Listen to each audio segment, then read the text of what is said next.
Whistle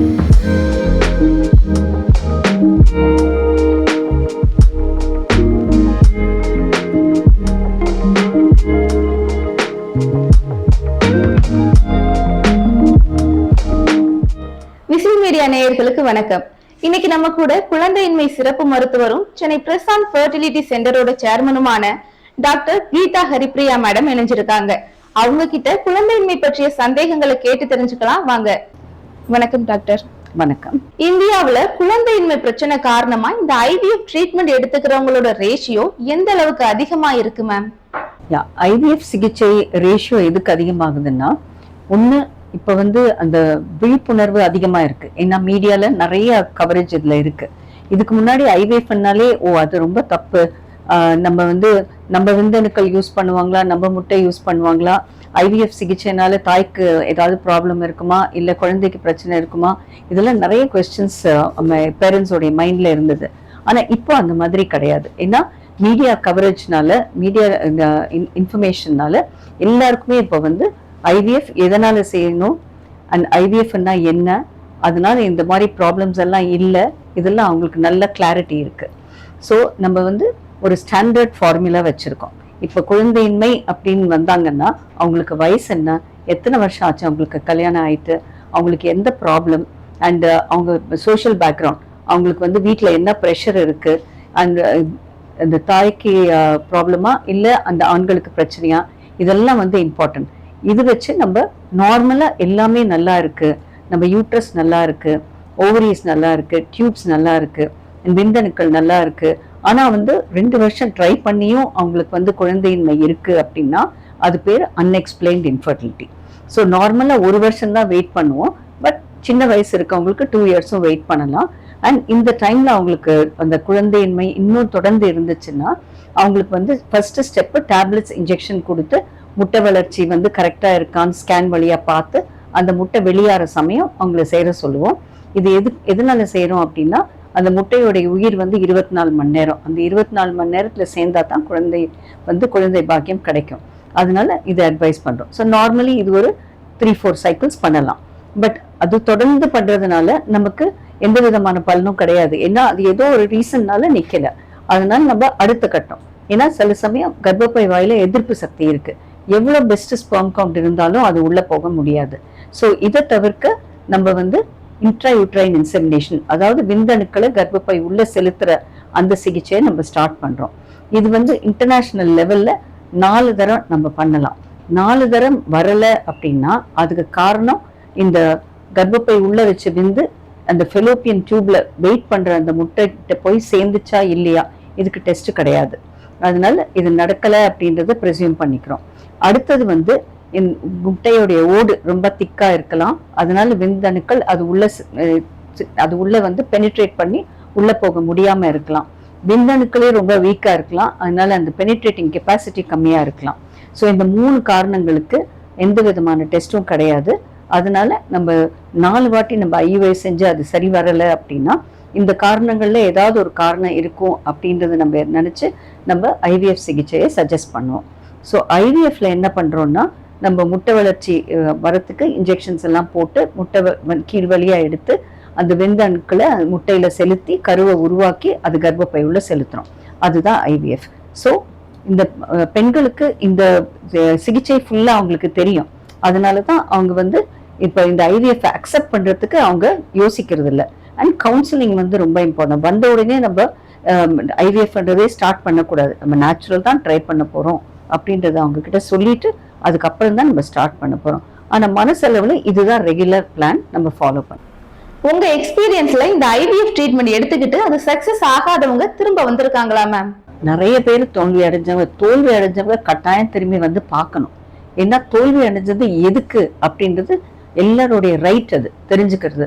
அதனால எங்களுக்கு ஒரு நெகட்டிவ் கவுன்சிலிங் செஷனே வச்சிருக்கோம்.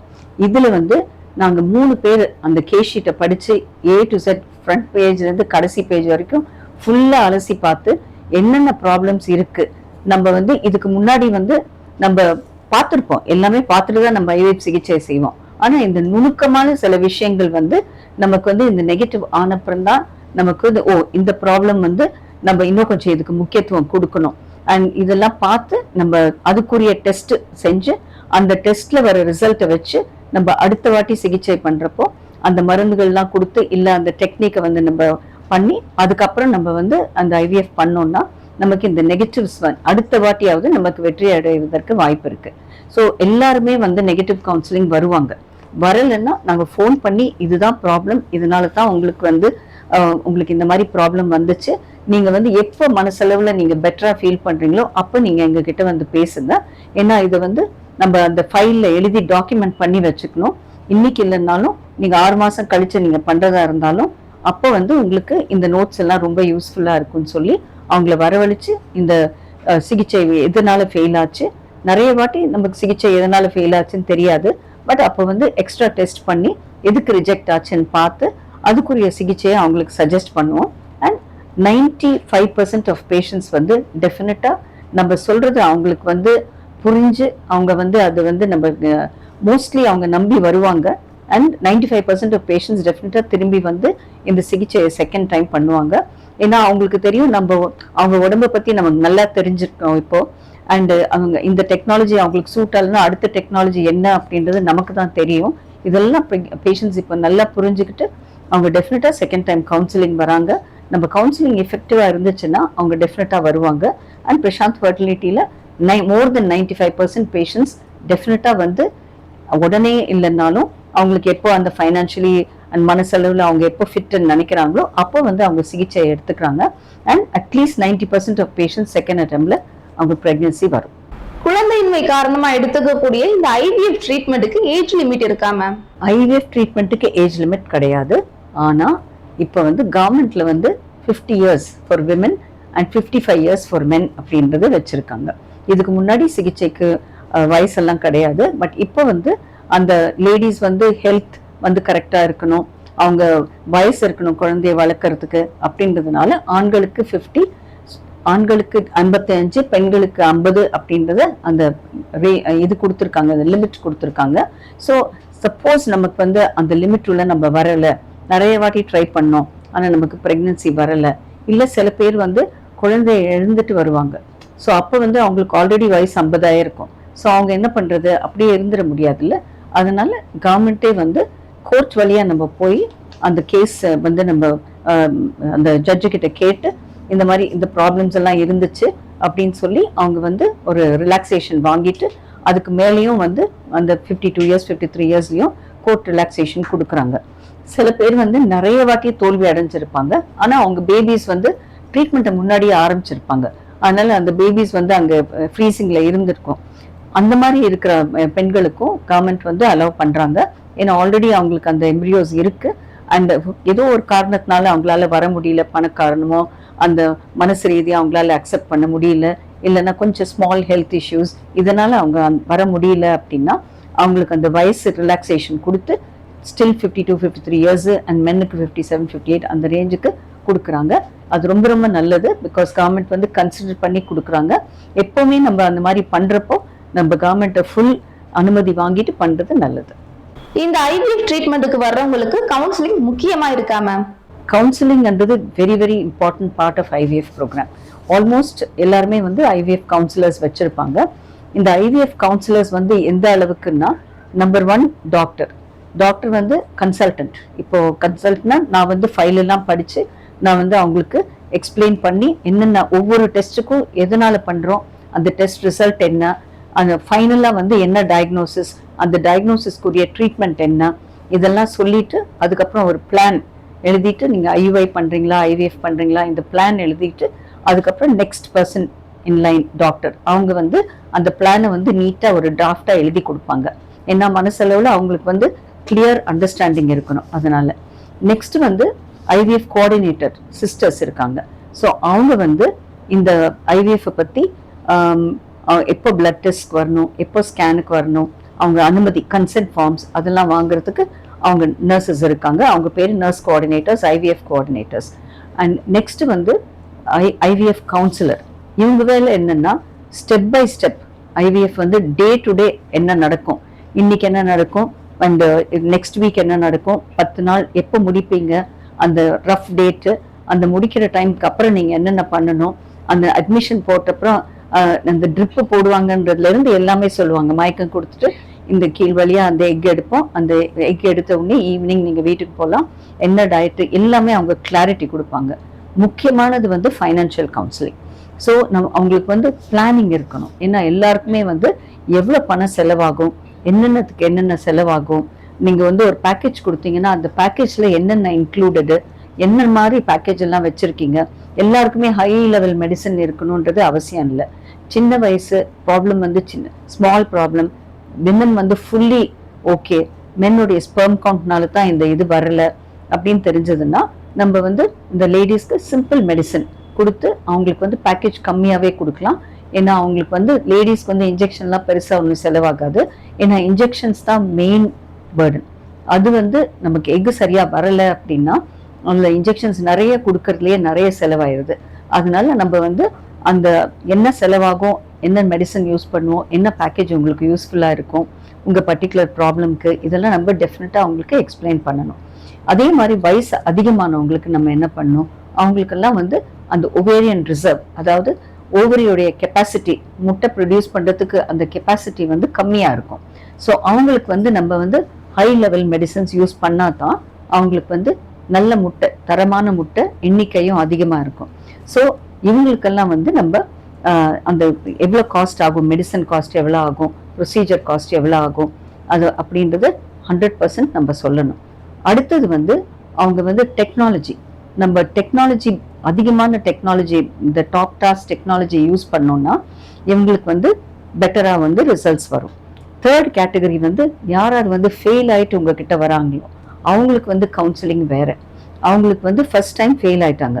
ஸோ ஃபர்ஸ்ட் வந்து நெகட்டிவ் கவுன்சிலிங், எதுக்கு நீங்கள் ஃபெயில் ஆனீங்க, உங்களுக்கு என்னென்ன ப்ராப்ளம்ஸ் இருக்குது, அந்த ப்ராப்ளம் சால்வ் பண்ணுறதுக்கு என்னென்ன பண்ணணும், இதெல்லாம் பண்ணிட்டு அதோடைய செலவு எவ்வளோ அதெல்லாம் சொல்லணும். அண்ட் அதிநவீன சிகிச்சை முறைகள் நம்ம வந்து அடுத்த வாட்டி பண்ணாதான் இவங்களுக்கெல்லாம் சக்ஸஸ் ரேட் வந்து அதிகமாக இருக்கும். ஸோ இவங்களுக்கு வந்து இப்போ வந்து நம்ம விந்தணுக்களை செலக்ட் பண்ணுறது 400 டைம் பெருசாக பார்த்து செலக்ட் பண்ணுறது பேர் இக்ஸி. அண்ட் அந்த செலக்ட் பண்ண ஸ்பெர்மை வந்து எக்ல இன்ஜெக்ட் பண்ணி ஃபார்ம் ஆகிற பேபியை வைக்கிற incubator open system. Daily baby வெளியில எடுத்து மைக்ரோஸ்கோப்பில் செக் பண்ணி உள்ளே வைப்போம். இதோடைய சக்ஸஸ் ரேட் 65%. ஹையஸ்ட் டெக்னாலஜி என்னன்னா ஸ்பெர்ம் 7000 டைம் பெருசாக பார்த்து டாப் கிளாஸ் ஸ்பெர்ம் செலக்ட் பண்ணுறது, அது பேர் எம்சி. ஃபார்ம் ஆகிற பேபியை வைக்கிற இன்குபேட்டர் பேர் எம்ப்ரியோஸ்கோப். எம்ப்ரியோஸ்கோப் தான் top class incubator, design like human body. So quality of the baby நல்லா இருக்கும். அதுலேயே கேமரா இருக்கு. ஸோ டெய்லி பேபியை வெளியில எடுத்து மைக்ரோஸ்கோப்பில் வளர்ச்சி பார்க்க வேண்டிய அவசியம் இல்லை. Automatic recording, automatic software analysis and artificial intelligence வந்து பெஸ்ட் பேபி செலக்ட் பண்ணி யூட்ரஸ் உள்ள வைக்கிறதுக்கு முன்னாடி லேசர் வச்சு ஓட மெலிசாக்கி எம்ப்ரியோ க்ளோன்ற கம் தடவி உள்ள வச்சோம்னா சக்ஸஸ் ரேட்ஸ் வந்து 80% வரைக்கும் நம்ம எடுத்துட்டு போகலாம். ஸோ ஃபர்ஸ்ட் டைம் ஃபெயில் ஆயிட்டு அவங்க வந்தாங்கன்னா நம்ம better technology, better success rates கொடுக்கக்கூடியது நம்ம டெஃபினட்டாக சஜஸ்ட் பண்ணணும்.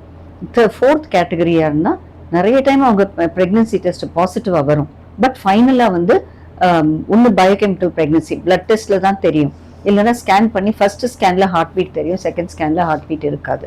இவங்க ஒரு தனி கேட்டகரி. ஸோ இவங்களுக்கு வந்து நிறைய பிளட் டெஸ்ட் இருக்குது. அது எதிர்ப்பு சக்தி பார்க்குற பிளட் டெஸ்ட் எல்லாம் இருக்குது. இது பேர் அந்த ஆண்களுக்கும் பெண்களுக்கும் இருக்கிற கம்பேட்டபிலிட்டி அதுவும் பார்க்கறதுக்கு டெஸ்ட் இருக்கு. கேரியோ டைப்பிங்ன்றது மரபணு லெவலில் நம்ம செக் பண்ணுறது. ஸோ அந்த கேரியோ டைப்பிங்கில் ஏதாவது ப்ராப்ளம் இருக்கா, ஸோ இதெல்லாம் பார்த்து அவங்களுக்கு வந்து அடுத்த கட்டத்தில் பிஜிடி அப்படிங்கிற டெஸ்ட் பண்ணோம். அதாவது லேசர் வச்சு அந்த எம்ப்ரியோவில் இருக்க செல் எடுத்து அது ஜெனட்டிக் டெஸ்டிங் அனுப்பி அந்த எம்ப்ரியோஸ் வந்து குட் எம்ப்ரியோஸ், அந்த அப்நார்மல் எம்ப்ரியோஸ் அப்படின்றது ரிசல்ட் கொடுப்பாங்க. நார்மல் எம்ப்ரியோ மாத்திரம் எடுத்து நம்ம கர்ப்பப்பை உள்ள வைக்கணும். ஸோ இந்த மாதிரி நம்ம பண்ணோம்னா நம்ம பிறக்க போகிற குழந்தையும் நார்மலாக இருக்கும். அண்ட் டைம் டு ப்ரெக்னன்சி, எவ்வளோ சீக்கிரம் நம்ம ப்ரெக்னென்ட் ஆறீங்க அப்படின்றதும் குயிக்காக இருக்கும். ஏன்னா நீங்கள் நார்மல் பேபி, கரெக்டான பேபியை உள்ள வைக்கிறீங்க. ஸோ ப்ரெக்னன்சி ரேட்டு ஃபர்ஸ்ட் டைமே உங்களுக்கு கிளிக் ஆகிறதுக்கு அதிக வாய்ப்பு இருக்கு. ஸோ இந்த மாதிரி ஒவ்வொரு கேட்டகரிக்கும் பார்த்து அதுக்கு தகுந்தாப்புல கவுன்சிலிங் கொடுக்கணும். இந்த மாதிரி டெஸ்ட் பண்றது, இந்த மாதிரி சிகிச்சையை கொடுக்கறது, அதிகமான மருந்துகள், இதுக்கப்புறம் நம்ம சப்போர்ட் மெடிசன் கொடுக்கணும். அப்படின்னா blood flow all the time flow ஆகிட்டே இருக்கணும், சிறு சிறு ரத்த கட்டிகள் ஃபார்ம் ஆகக்கூடாது. அடுத்தது வந்து எதிர்ப்பு சக்தியை குறைக்கிறதுக்கு மெடிசன். நேச்சுரல் கில்லர் செல்லுன்னு இருக்கு கர்ப்பப்பை லைனிங்ல. இந்த எண்ணிக்கை அதிகமாச்சுன்னா உங்களுக்கு வந்து அந்த கரு டிஸ்ட்ராய் ஆயிடும். அதனால எண்ணிக்கை குறைக்கிறதுக்கு மெடிசன். சைட்டோகைன்ஸ்னு இருக்கு, இது எதிர்ப்பு சக்தி, கர்ப்பப்பையை புண்ணாக்கிடும். ஸோ இதெல்லாம் சரி பண்றதுக்கு மெடிசன். அண்ட் அந்த ஆண்களுக்கு பெண்களுக்கு உள்ள கம்பேட்டபிலிட்டி சரியா இல்லைன்னா ஆண்களுடைய ரத்தத்தை எடுத்து அது வந்து சீரம் மாதிரி ஃபார்ம் பண்ணி அது பெண்களுக்கு கையில செலுத்தி 2 வாட்டி மாசத்துக்கு ஒரு தரம் செலுத்தி அதுக்கப்புறம் பேபி உள்ள வச்சோம்னா அந்த பேபி அக்செப்டன்ஸ் வந்து பெட்டரா இருக்கும். இந்த தாய் வந்து பேபி அக்செப்ட் பண்ற கெப்பாசிட்டி வந்து பெட்டரா இருக்கும். ஸோ இந்த மாதிரி எல்லாம் பண்ணி அவங்கள வந்து அந்த கருச்சிதைவு ஏற்படுறதையும் நம்ம குறைக்க முடியும்.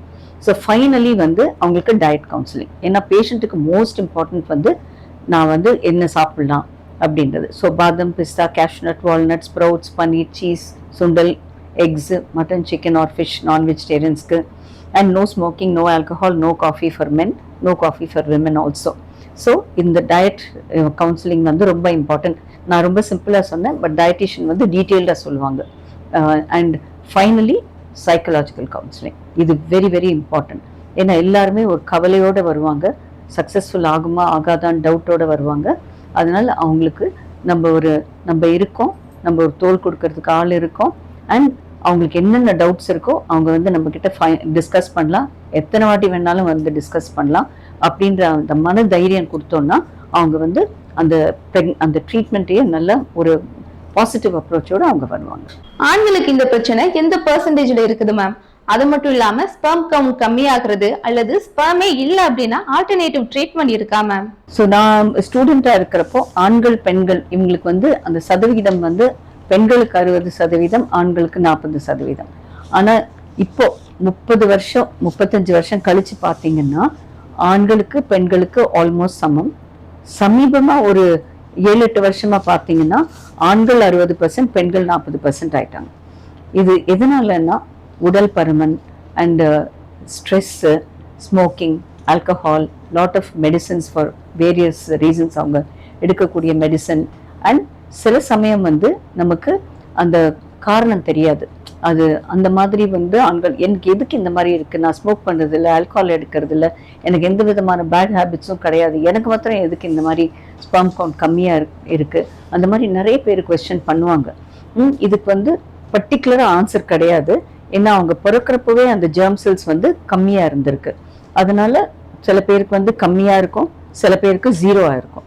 ஸோ இந்த கம்மியா இருக்கவங்க, 0 இருக்கிறவங்க இவங்களுக்கெல்லாம் அடுத்த கட்டம் நீங்க எக்ஸ்பிளைன் பண்ணுவீங்க, என்ன சிகிச்சையை கொடுப்பீங்கன்னு கேட்டிங்கன்னா, இந்த குறைவா இருக்கிறவங்களுக்கு மெடிசன்ஸ் இருக்கு, இன்ஜெக்ஷன்ஸ் இருக்கு.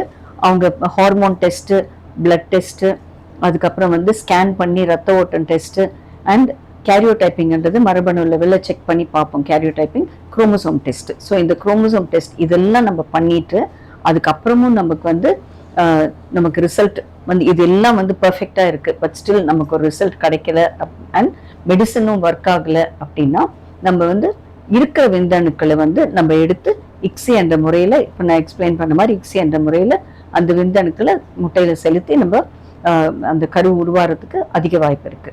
இது நம்பர் 1. விந்தணுக்களே இல்லாம இருக்கவங்களுக்கு என்ன பண்ணுவீங்கன்னு கேட்டீங்கன்னா, டெஃபினட்டா டோனருக்கு போங்கன்னு சொல்ல மாட்டோம்.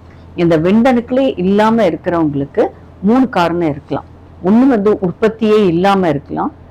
இதுக்கும் இப்ப வந்து stem cell therapy, exosomes and PRP, mitochondria நிறைய சிகிச்சை இருக்கு. ஸோ சக்சஸ் ரேட் வந்து ஒரு 10% சக்சஸ் ரேட். இப்போ இதுதான் பிகினிங். இந்த ட்ரீட்மெண்ட்லாம் இப்போதான் சமீபத்துல வந்திருக்கு அண்ட் ஓரளவுக்கு எங்களுக்கு சக்சஸ் ரேட் வருது. அதுல அடுத்தது வந்து முந்தியெல்லாம் செப்டோலி ஒன்லி சிண்ட்ரோம் இருந்துச்சுன்னா அதுக்கு வந்து சிகிச்சையே கிடையாது, டோனர்ஸ் போங்கன்னு தான் சொல்லுவோம். ஆனா இப்ப வந்து அந்த விரையில இருந்து டிஷ்யூ எடுத்து அது வந்து இந்த எக்ஸோசோம்ஸ் அண்ட் மைட்டோகாண்ட்ரியோட அதை கல்ச்சர் பண்ணி அந்த கல்ச்சர் பண்ண டிஷ்யூவை விரையில திருப்பி வச்சு அதுக்கப்புறம் 3 மாசம் இன்ஜெக்ஷன் டேப்லெட்ஸ் எல்லாம் கொடுத்து 3 மாசம் கழிச்சு திருப்பி நம்ம செக் பண்ணி பார்த்தோம்னா அட்லீஸ்ட் 10% பேஷண்ட்ஸ்க்கு விந்தணுக்கள் வரதுக்கு வாய்ப்பு இருக்கு. அடுத்தது வந்து விந்தணுக்கள் இருக்கு ஆனா கம்மியா இருக்கிறதுனால வெளியில வர முடியல அப்படின்ற கட்டம் இருந்துச்சுன்னா நம்ம ஒரு ஃபைன் நீடில் வச்சு அதுல இருந்து ஆஸ்பிரேட் பண்ணி சக் பண்ணி அந்த ஸ்பெர்ம்ஸை எடுத்து நம்ம யூஸ் பண்ணலாம். சில பேருக்கு ரொம்ப கம்மியா இருக்கும், அதனால அவங்களுக்கு வராது.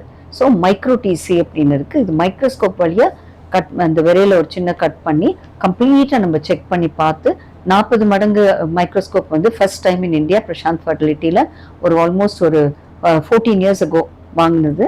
அண்ட் இந்த மைக்ரோஸ்கோப் வச்சு இதுக்கு முன்னாடி விந்தே இல்லை அப்படின்னு சொன்னவங்களுக்கெல்லாம் விந்து கணுக்களை அட்லீஸ்ட் 70% ஆஃப் பேஷண்ட்ஸ் விந்தணுக்களை கண்டுபிடிச்சு அவங்களுக்கு அவங்க ஓன் பேபி நிறைய பேருக்கு பிறந்திருக்கு. ஸோ இந்த மைக்ரோ டிசி வித் 40x மைக்ரோஸ்கோப்பில் நம்ம வந்து சர்ச் பண்ணி அந்த ஸ்பெர்ம் எடுத்து எக்ஸி முறையில் அவங்களுக்கு வந்து அந்த ஸ்பெர்ம் இன்ஜெக்ட் பண்ணி பேபி ஃபார்ம் பண்ண முடியும். சில பேருக்கு வந்து நார்மல் ப்ரொடக்ஷன், ஆனால் வெளியில் வர முடியல, ஏன்னா அந்த பாதை வந்து அடைப்பாக இருக்குது. இவங்களுக்கு அந்த நீடில் போட்டு ஆஸ்பிரேட் பண்ணி ஈஸியாக ஸ்பெர்ம் வரும். அந்த ஸ்பெர்ம் வந்து ஹெல்த்தி ஸ்பெர்மாகவும் இருக்கும். ஸோ இவங்களுக்கு வந்து அவங்க ஓன் ஸ்பெர்ம் எடுத்து இன்ஜெக்ட் பண்ணி பேபி ஃபார்ம் பண்ணலாம். சில பேருக்கு அந்த டிஎன்ஏ ஃப்ராக்மெண்டேஷன் அப்படின்ற டெஸ்ட், மரபணு லெவலில் அந்த ஸ்பெர்ம் வந்து நிறைய பிரேக்ஸ் இருக்கு. DNA fragmentation normally 15% up to 25% allow பண்ணலாம். அதுக்கு மேலே இருந்துச்சுன்னா நமக்கு சக்ஸஸ் ரேட் கம்மி ஆகிடும். அதனால நம்ம வந்து அந்த ஸ்பெர்மை வந்து மருந்தெல்லாம் கொடுத்து அது சரியாகலைன்னா ஸ்பெர்ம் வந்து இதே மாதிரி டெஸ்டிஸ்ல இருந்து நம்ம ஆஸ்பிரேட் பண்ணி அந்த ஸ்பெர்மை நம்ம யூஸ் பண்ணோம்னா நமக்கு சக்ஸஸ் ரேட் அதிகமாக வரும். ஸோ ஹை டிஎன்ஏ ஃப்ராக்மெண்டேஷன் நிறைய ஆண்கள், ஐயோ எனக்கு டிஎன்ஏ ஃப்ராக்மெண்டேஷன் நிறைய இருக்கு டாக்டர் சொல்லிட்டாங்க, எனக்கு குழந்தை பிறக்காது, இல்லைன்னா குறைவுள்ள குழந்தை பிறக்கும், நிறைய பேர் அதை மிஸ்டேக் பண்ணிக்கிறாங்க. ஆனால் அப்படி கிடையாது. நம்ம உள்ளே இருந்து ஸ்பெர்ம் எடுத்து பண்ணோம்னா ஃப்ராக்மெண்டேஷன் லெவல் கம்மியாக இருக்கும். அவங்க ஓன் ஸ்பெர்மில் நார்மல் பேபியை நமக்கு வரதுக்கு வாய்ப்பு இருக்கு. இந்த ஐவிஎஃப் ட்ரீட்மெண்ட்டுக்கு வர்றவங்கள ஃபைப்ராய்டு கட்டி, நீர் கட்டி, ரத்த கட்டி அப்படின்ற பிரச்சனைகளோட வர்றவங்களுக்கு இந்த மாதிரியான ட்ரீட்மெண்ட் கொடுக்கப்படுது மேம். ஸோ ஃபர்ஸ்ட் வந்து பேஷண்ட் வந்த உடனே நம்ம டெஸ்ட் பண்ணி இவங்களுக்கு என்ன பிரச்சனை இருக்கு அப்படின்றத பார்க்கணும். ஸோ பேசிக் டெஸ்ட் என்ன அப்படின்னு நீங்கள் கேட்டிங்கன்னா, நம்பர் 1 அல்ட்ராசவுண்ட்.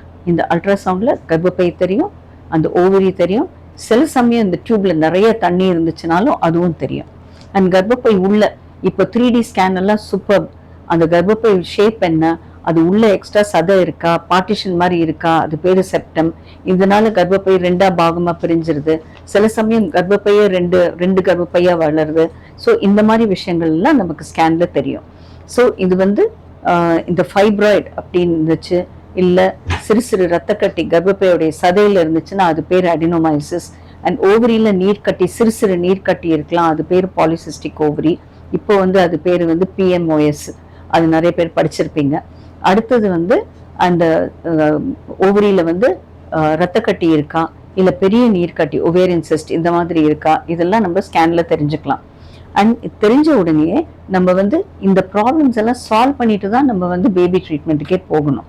ஏன்னா இந்த ப்ராப்ளமோட பண்ணோம்னா டெஃபினட்டாக அது வந்து சக்ஸஸ்ஃபுல்லாக இருக்காது.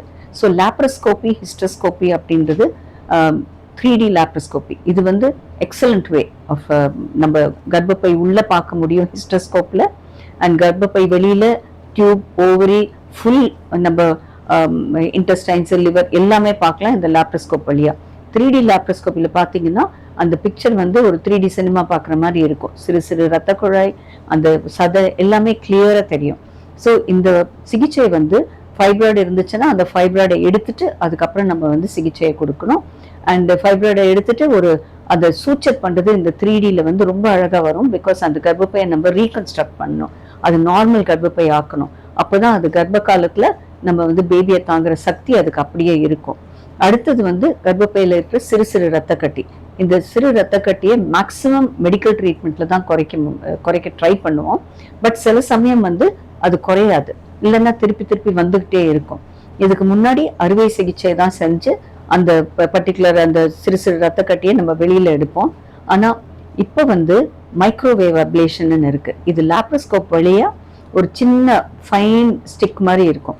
அதை வந்து அந்த இடத்துல அந்த கட்டி உள்ள வச்சு அது 4-5 இடத்துல நம்ம வந்து அந்த மைக்ரோவேவ் எனர்ஜியை நம்ம விட்டோம்னா அது வந்து கரைஞ்சிரும். அந்த கட்டி வந்து கரைஞ்சிரும். ஒரு 3 மாசத்துலேருந்து 5 மாசம் வரைக்கும் டைம் கொடுக்கணும் நம்ம. ஸோ அப்போ வந்து ஆல்மோஸ்ட் 60% அந்த சைஸ் வந்து குறைஞ்சிருச்சுன்னா பேலன்ஸ் வந்து நம்ம மெடிக்கல் ட்ரீட்மெண்ட் கொடுத்து அந்த சைஸை குறைச்சிட்டு அதுக்கப்புறம் நம்ம பண்ணலாம். ரொம்ப பெரிய கர்ப்பப்பை இருந்துச்சுன்னா அப்போ வந்து நம்ம அறுவை சிகிச்சை செஞ்சு அதை குறைச்சிட்டு அதுக்கப்புறம் மெடிக்கல் ட்ரீட்மெண்ட் கொடுத்துட்டு அதுக்கப்புறம் நம்ம வந்து நம்ம ஃபர்டிலிட்டி ட்ரீட்மெண்ட் கொடுக்கலாம். அதே மாதிரி சிறு சிறு ரத்த கட்டி இருந்துச்சுன்னா மெயின்லி மெடிசன். ரொம்ப பெரிய ஓவரியா இருந்துச்சுன்னா அப்போ வந்து ஒவேரியன் ட்ரில்லிங் என்ற ப்ரொசீஜர் பண்ணுவோம். அண்ட் அடுத்தது ஃபெலோபியன் டியூப். ஸோ ஃபெலோபியன் டியூப்ல அடைப்பு இருந்துச்சுன்னா இதே மாதிரி 3D லாப்ரோஸ்கோபி ஹிஸ்டோஸ்கோபி ரெண்டையும் சேர்த்து நம்ம ஒரு ஃபைன் டியூபை வந்து அந்த ஹிஸ்டோஸ்கோப் வழியா ஃபெலோபியன் டியூப் உள்ள செலுத்தி அந்த டையை விட்டு அந்த இது ஓப்பன் பண்ண நம்ம ட்ரை பண்ணலாம்.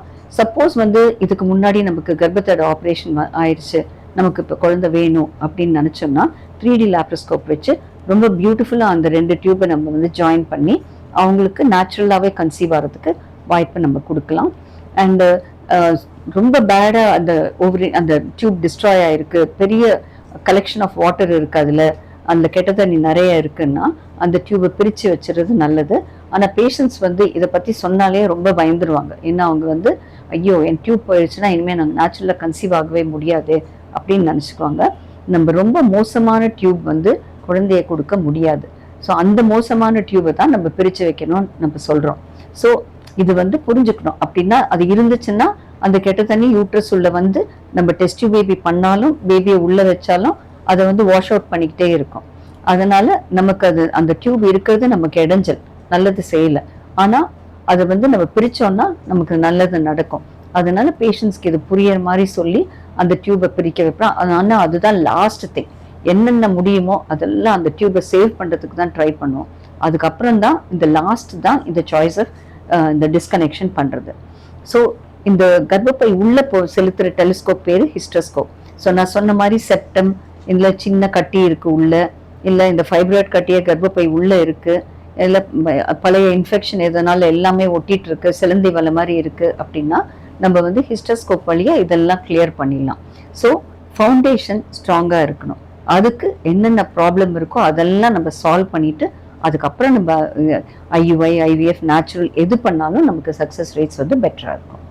ஆஃப்டர் மேரேஜ் ஒரு நார்மலான பேபிக்கு எத்தனை வருஷம் வெயிட் பண்ணணும் மேம்? நார்மலி நம்ம வந்து ஸ்டாண்டர்ட் ரூல் கிடையாது.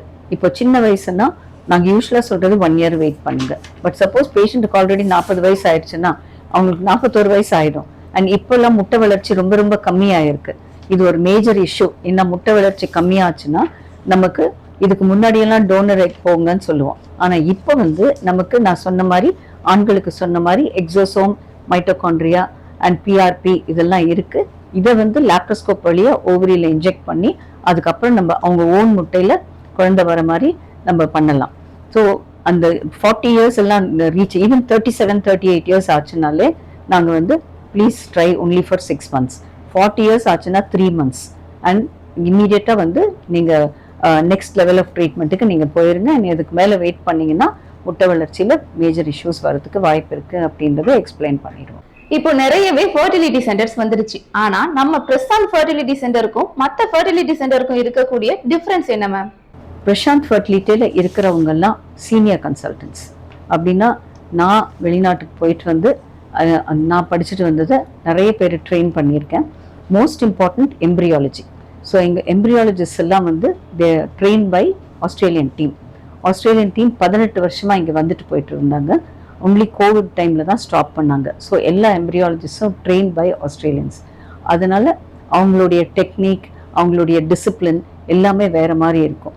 ஸோ அதனால அந்த ரெக்கார்ட் கீப்பிங் எல்லாமே வந்து பர்ஃபெக்டாக இருக்கும். அண்ட் ரிசல்ட்ஸும் அதனால பர்ஃபெக்டாக இருக்கும். இது number 1, the team, the doctors, embryologist. Number 2, the technology. இந்த டெக்னாலஜின்றது நம்ம அதிநவீன சிகிச்சை முறைகள் வந்து ஒவ்வொரு வருஷமும் ஆட் பண்ணிக்கிட்டே இருப்போம். ஒரு சிகிச்சை முறை வந்து ஒரு 2% பெட்டர் சக்ஸஸ் ரேட் வரணும், அதை ஆட் பண்ணிடுவோம். ஸோ இந்த மாதிரி நம்ம ஒவ்வொரு 2001லேருந்து இந்த 26 years வந்து டெக்னாலஜி வந்து highest technology available world wide அதெல்லாம் வந்து பிரசாந்த் ஃபர்டிலிட்டியில் இருக்கும். அண்ட் இப்போ வந்து ஈவன் லாப்ரோஸ்கோப்பில் ரொபாட்டிக்ஸும் ஆட் பண்ணியிருக்கோம். அண்டு நம்ம இப்போ நான் சொன்ன முட்டை வளர்ச்சி கம்மியாக இருக்குது இதுக்கெல்லாம் வந்து இந்த பிளேட்லெட் ரிச் பிளாஸ்மா அண்ட் எக்ஸோசோம்ஸ், இந்த மைட்டோகாண்ட்ரியா இதெல்லாம் ரொம்ப very very high technology. So இதெல்லாம் நம்ம ஆட் பண்ணுறதுனால அந்த எந்த ஏஜ் குரூப் எவ்வளோ முட்டை இருந்தாலும் எவ்வளோ விந்தணுக்கள் கம்மியாக இருந்தாலும் நம்மளால அவங்களுக்கு ட்ரீட்மெண்ட் கொடுக்க முடியுது. அண்ட் நான் சொன்ன மாதிரி அந்த இம்சி என்ற டெக்னிக், எம்ப்ரியோஸ்கோப் யூஸ் பண்ணுறது, லேசர்ஸு, அண்ட் சில பேருக்கு வந்து இந்த எம்ப்ரியோ எம்ப்ரியோ க்ளூன்றது கம் மாதிரி தடவிட்டு நம்ம பண்ணோம்னா அந்த சக்ஸஸ் ரேட் வந்து பெட்டராக இருக்கும். ப்ரீ இம்ப்ளான்டேஷன் டெஸ்டிங், செல் எடுத்து ஜெனட்டிக் டெஸ்டிங் அனுப்புறது, so best embryo normal embryo select பண்ணி உள்ள வைக்கிறது, இதெல்லாம் அதிநவீன சிகிச்சை முறைகள். அண்ட் இம்யூனாலஜின்றது எதிர்ப்பு சக்தியை நம்ம அனலைஸ் பண்ணுற சயின்ஸ். ஸோ இம்யூனாலஜி அந்த டெஸ்ட் எல்லாம் நிறைய பண்ணி எதனால இவங்களுக்கு ரிஜெக்ட் ஆகுது அப்படின்றத பார்த்து அதுக்குரிய மெடிசன்ஸ் கொடுத்து அவங்களுக்கு வந்து A to Z பிகினிங்லேருந்து எண்டு வரைக்கும் என்னென்ன டெக்னாலஜி இருக்கோ அதெல்லாம் நாங்கள் இன்ட்ரடியூஸ் பண்ணதுனால தான் success rates are very high. நம்ம பிரசாந்த் ஃபெர்டிலிட்டி சென்டர் எங்கெல்லாம் லொக்கேட் ஆயிருக்கு மேம்? பிரசாந்த் ஃபெர்டிலிட்டி சென்டர் சென்னையில் வந்து எல்லா பார்ட்ஸ் ஆஃப் சென்னையிலையும் இருக்கு. ஃப்ரம் செட்பெட், வேளச்சேரி, கொளத்தூர், அம்பத்தூர், தாம்பரம், படூர், இந்த சென்னையை பொறுத்த வரைக்கும் இப்போ குடுவாஞ்சேரி, கும்மிடிப்பூண்டி எல்லா இடத்துலையுமே இருக்கு. அடுத்தது அவுட் சைட் சென்னைன்றது ஆந்திர பிரதேஷ், நெல்லூர், மதனப்பள்ளி இங்கெல்லாம் இருக்கு. அண்ட் மேபி ஹைதராபாத் நியர் ஃபியூச்சரில். And outside the country அப்படின்னு பார்த்தீங்கன்னா ஸ்ரீலங்காவில் ஒரு சென்டர் இருக்கு, பங்களாதேஷில் ஒரு இன்ஃபர்மேஷன் சென்டர் இருக்கு, மொரிஷியஸில் அந்த ஐயுஐ பண்ணுற லெவலுக்கு சென்டர் இருக்கு. ஸோ இங்கெல்லாம் பண்ண முடியாதது வந்து அந்த கேசஸ் வந்து சென்னைக்கு வந்துச்சுன்னா இங்கே இருக்கிற மெயின் சென்டரில் நம்ம பண்ணுறோம். இதை தவிர அந்த information centres all over the world இருக்கு. ஸோ அவங்கெல்லாம் அந்த பேஷண்ட்ஸ்க்கு வந்து ஆன்லைன் கன்சல்டேஷன் வச்சு அதுக்கப்புறம் அந்த பேஷண்ட்ஸ் வந்து இங்கே வரதுக்கு நாங்கள் அரேஞ்ச் பண்ணி. இந்த IVF ட்ரீட்மெண்ட் ஃபீல்டில் உங்களோட எக்ஸ்பீரியன்ஸ் பற்றி கொஞ்சம் சொல்லுங்க மேம். இந்த ஃபீல்டில் ஆல்மோஸ்ட் 1994லேருந்து இன்னி வரைக்கும் இத்தனை வருஷம் இந்த ஃபீல்டில் தான் இருந்திருக்கேன். இதில் மோஸ்ட் இம்பார்ட்டன்ட் வந்து பர்சனல் எக்ஸ்பீரியன்ஸ். எனக்கே வந்து 14 இயர்ஸ் கழிச்சு 4 IVFs நெகட்டிவ் ஆகிட்டு அதுக்கப்புறம் குழந்தை பிறந்துச்சு. ஸோ ஒரு மன ரீதியாக ஸ்டார்ட் பண்ண, ஒரு இமோஷ்னலாக ஸ்டார்ட் பண்ண சென்டர் இது. நம்ம எவ்வளோ கஷ்டப்பட்டிருக்கோம்னு தெரியும். அதனால மற்றவங்க அந்த கஷ்டத்தை படக்கூடாதுன்னு தான் நான் யூகேலேருந்தே திரும்பி வந்தேன். இங்கே வந்து நான் பப்ளிக் ஏதாவது பண்ணணும் அப்படின்றதுனால தான் வந்தேன். அப்போல்லாம் காஸ்ட் ஆஃப் ட்ரீட்மெண்ட் வந்து டோட்டலி டிஃப்ரெண்ட். இங்கே ட்ரீட்மெண்ட் எடுக்கிறதுக்கும் வெளிநாட்டில் ட்ரீட்மெண்ட் எடுக்கிறதுக்கும் 7 மடங்குலேருந்து 10 மடங்கு அதிகமாக இருக்கும். ஸோ அந்த மாதிரி cost effective treatment, best treatment, world class treatment under one roof கொடுக்கணுன்றதுனால தான் இந்த சென்டர் ஸ்டார்ட் பண்ணது. அது இன்னி வரைக்கும் மோர் அண்ட் மோர் பேஷண்ட்ஸ் அதை யூஸ் பண்ணுறாங்க. அண்ட் இன்டர்நேஷ்னல் லெவல்லேருந்து all continents, Africa, Europe, Canada, America and all the Asian countries எல்லா இடத்துலையுமே வராங்க. அண்ட் இதுக்கு என்ன ரீசன் அப்படின்னா அவங்களுக்கு இங்கே வந்தால் ஒரு தீர்வு கிடைக்குது அப்படின்ற ஒரு நம்பிக்கை. இந்த ஃபீல்டுல உங்களோட பணி சிறக்க மேலும் பல விருதுகள் வாங்க விசில் மீடியா சார்பில் வாழ்த்துக்கள் மேம். நன்றி.